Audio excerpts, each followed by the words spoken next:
Hey folks, Matt Sharp here with another Pacific Angler Friday Fishing Report. We're filming for the middle of August, so if it's nowhere near the middle of August, click up here. This is a link to all the Friday Fishing Reports. We do it most weeks, so we should have something more up to date for you. Now, not much has changed since last week. I still need a haircut, and we still don't know if there's going to be a sockeye opening.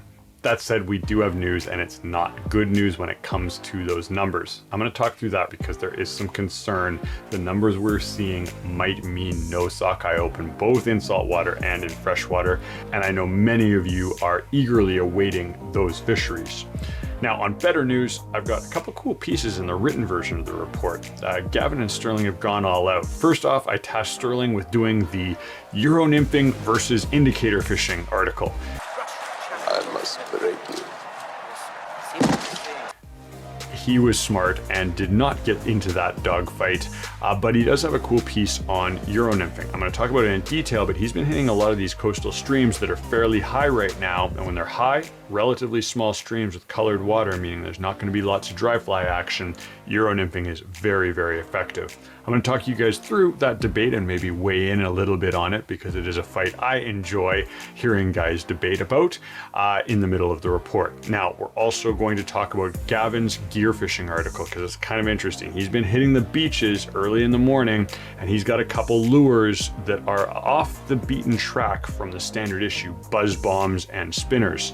Something we've seen over the last 5 or 6 years that's been put to lots of success. So if you're a beach angler, whether it is at Ambleside or heck anywhere for coho, you definitely want to check that out. Now, we're also going to tune in on the saltwater fishing because we do have an opening on the 13th, which is great news. We'd like more. Please, sir, I want some more. But it is great news, and Jason's going to talk about how that's going to affect. I'll look at the map as well to give you guys an idea of where you can fish and where you can't fish right now when it comes to the Chinook fishing. Lastly, we'll take a peek at the rivers. We've heard good things on the Skagit, good things on the Thompson, good things on the Birkenhead. Vetter is slowing down because the early Chinook component is through, and we are eagerly awaiting the next wave of fish. So fingers crossed those guys show up on time, but that should be more to the back end of the month into September.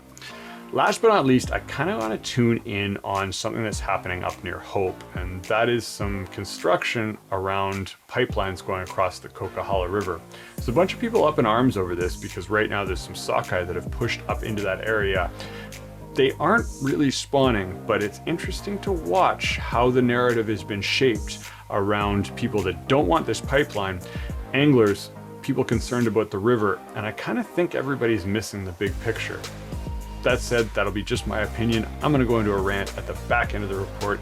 If you want to stay tuned for that or give me feedback on that, this is one that I'm scratching my head on, so I could use some help. As always, you want to see more fishing reports like this, consider hitting the like button, hit the subscribe button. Let's get into it.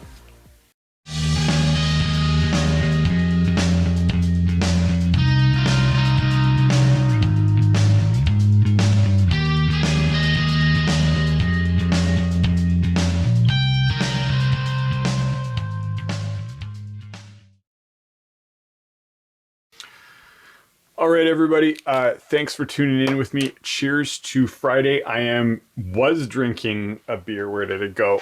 These guys sent these to me. Oh, here it is. That was setup beer. Thank you so much for dropping this off. Strathcona beer. We love it, and you guys know who you are that dropped that off. I said I'd make it to the report. You dropped it off last week. Well, we almost made it to the report. I finished the last one about 5 minutes before we hit record. And this is Headbanger Indiana Pale Ale. And yeah, 2 weeks ago I was drinking scotch and I fumbled my words and made some misspeaks. So we'll see how the Headbanger does. I expect similar results. Okay, so what do we got for you all this week? I'm going to start off with sockeye because it's an interesting one. It is now easily the most popular thing to be asked at the store, along with you have bouncing betties and leader savers. For all you that are thinking that, the news does not look good. Now, there's been some talk about how industry folks might know before the general public about what's happening, and that's not really true. No one gets a secret heads up on it, but we are allowed to partake in the meetings where they look at the numbers, they look at the data, and then from that data, we know at least what is dictating the decisions. It's one of the reasons in the saltwater why we've been scratching our heads and so frustrated is because we've seen the data, we've been in those meetings, and the recommendations going up to the decision makers / politicians has not been data that we thought justified closures. So one of the reasons we do this Friday report is because of that interesting relationship between science and then decision making. That said, on the sockeye front, the numbers are coming in. The numbers are not good for the fish coming now. I'm not going to go too deep on the different runs. It's a very, very intricate web that gives us a total estimation of sockeye numbers. But the early sockeye, the early summer runs, pretty much across the board, were coming back at phenomenal numbers, and we were all really excited. It is scheduled that this year should be a big sockeye year, just because of the 4-year cycle that happened with sockeye. But unfortunately, the runs that are coming in now are not doing well. They have actually pushed back the models a week, hoping that they are maybe late. But even with those late models in place, we're hitting like a P10 to P25. And what does that mean? Well, the P numbers are an average of best case scenario is a P100, I guess, and worst case scenario of no fish is P0. And they usually run off a P50, which is sort of the middle ground estimate when they look at all their data. And so right now they're running noticeably below that P50 number. We did want to see a P50 number to secure the amount of fish coming in to give us openings. Again, I'm not going to speak too much in detail on those numbers, but ultimately we're running way below on the fish that should be coming right now. They've already pushed the model back, and the estimations now are sitting at like the 4.3 million run, and unfortunately that will not justify an opening because, as everybody knows, the first priority is First Nations fishery, the second when it comes to sockeye is a commercial fishery, and the third will be the sports anglers. There are other species that go an opposite direction where it's First Nations sports anglers and then commercial, but sockeye are not one of them. Last week, if I'd been going to Vegas, I would have been betting a fair chunk on black that we'd be seeing a sockeye opening, but now it is really up to the numbers that come in over the next 5 to 10 days, and we'll see what happens. Tune into next week's report. We're going to have another update, and hopefully those numbers change and we get a bit of a clearer picture. All right. Doom and gloom aside, let's talk about some fisheries that are going well. And the fun one this week, and this is one I sort of tasked Sterling with. I said, hey, give me the Euro Nymphing versus indicator fishing article. And he said, sure, I'll tackle it. And because he's been doing a lot of Euro Nymphing, specifically because in the rivers that he's fishing, the higher water this season has made things very tight. He likes to fish fairly small streams. And also the heavy currents have made the need for picking apart pocket water that's very challenging when it comes to laying a line on the different currents as well as an indicator. And Euro nymphing with a long rod is extremely effective when you're faced by that. You're also going to see less dry fly action on rivers like the Birkenhead, like some of our more coastal streams that are running quite cold for the season, and the bug activity just isn't what it normally is, and those rivers have challenging bug activity to begin with because of the glacial water. He's got a great breakdown in the write-up. If you guys don't know how to Euro nymph, you may not want to, but I firmly believe that you should have it in your arsenal. As you know, I am an indicator angler, or even just no indicator, but I am using men's with a line on the water to reach farther out into the river when I am nymphing. That said, I am fully prepared when I look at the kind of water that I'm faced with to break out the Euro gear and do some high sticking right in front of me. Usually when you pick the right water, it is a very, very effective method. Long story short, we're not going to have a winner when it comes to Euro nymphing versus indicator fishing, but it's a fun one if you want to look at if you're interested in that style of fishing. On the gear side, for all you gear anglers, Gavin's got another cool one. This is a lure that, when it comes to the mouth of the Capilano, when folks are fishing for the coho from shore, for years we said, hey, go with some buzz bombs, go with some spinners. It's a challenging fishery. The fish are very picky and sometimes turn on and sometimes just don't. We have seen a couple trends in different lures, and creative lure choice isn't always the most effective way. It's sometimes better just to stick with the tried, tested, and true and put that in front of a bunch of fish. But this is one that we've seen, let's say, the last 10 years and become more popular in the last 5, is to build a hoochie style spinner. And we've got all the gear to show you guys and girls how to do that at the shop, and it's very, very effective, and we're seeing noticeably better catches off it than the Old Faithfuls. Check that out in the written. Well worth it if you're going to get out on a beach, be it Ambleside or heck anywhere for coho. Even into the river systems, we've been seeing this technique work very, very well. Okay, last saltwater. So Jay's got a detailed report, and we got to leave it to him to give us some of the details. But when I was looking at the winds look great. Tides look okay. We've got some decent tides, so I definitely think it's worth getting out there. And on the 13th of August, we are going to see an opening at the mouth of the Capilano River.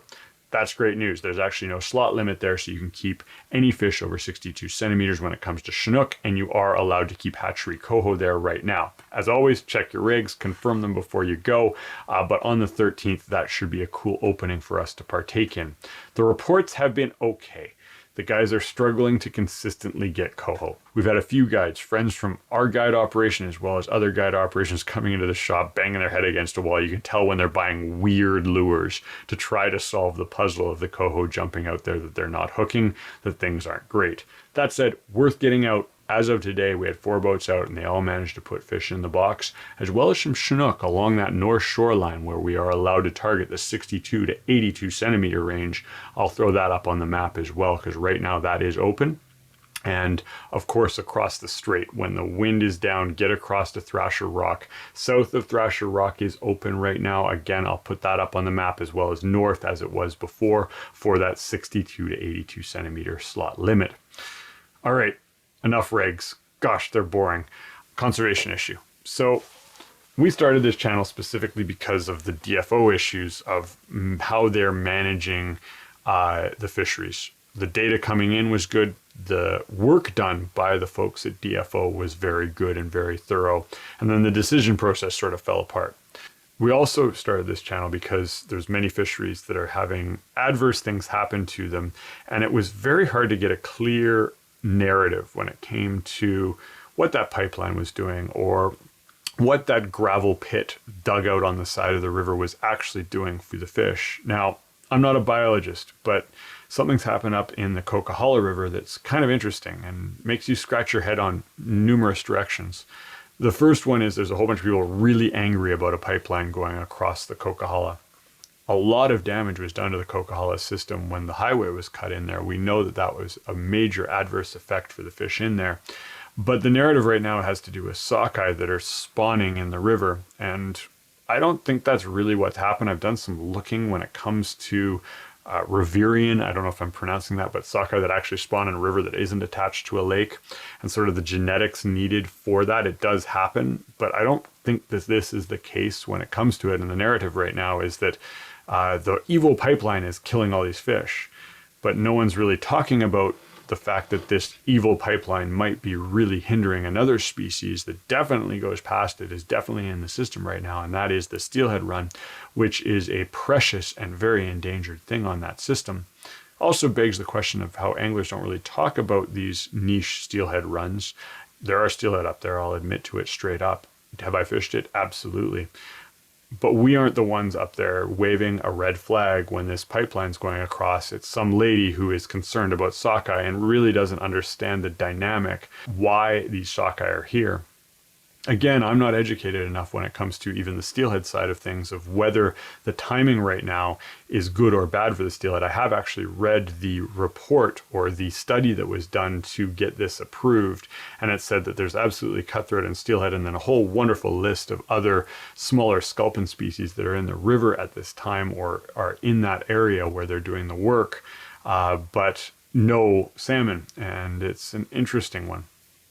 If anyone has more information, real information, not someone banging a drum about no pipelines because they're hugging trees and there's salmon dying, but actual information about the sockeye that are in there, or actual information about the steelhead that are in there right now for sure and are probably going to be impacted by this work, I'd love to hear about it. And I think that's a cool thing about being able to connect with everybody, is that maybe we can put that information to the right people, and then also maybe, I won't say dissuade or discredit, but maybe talk to the people that are really anti-pipeline, this specific one, and say, hey, your narrative about these sockeye is not the correct narrative. We need to look at the fact that the steelhead might be impacted. My 2 cents, my rant for the day. I'm going to leave it at that, everybody. I hope you guys have an excellent weekend. If you guys want to see some videos on indicator fishing, which I think is the best way to get a drag-free dead drift, I'm kidding. I love Euro Nymphing too. Check those videos out here, and I'm going to catch you guys in 2 weeks, unless there's some interesting sockeye stuff, and then I might catch you in one.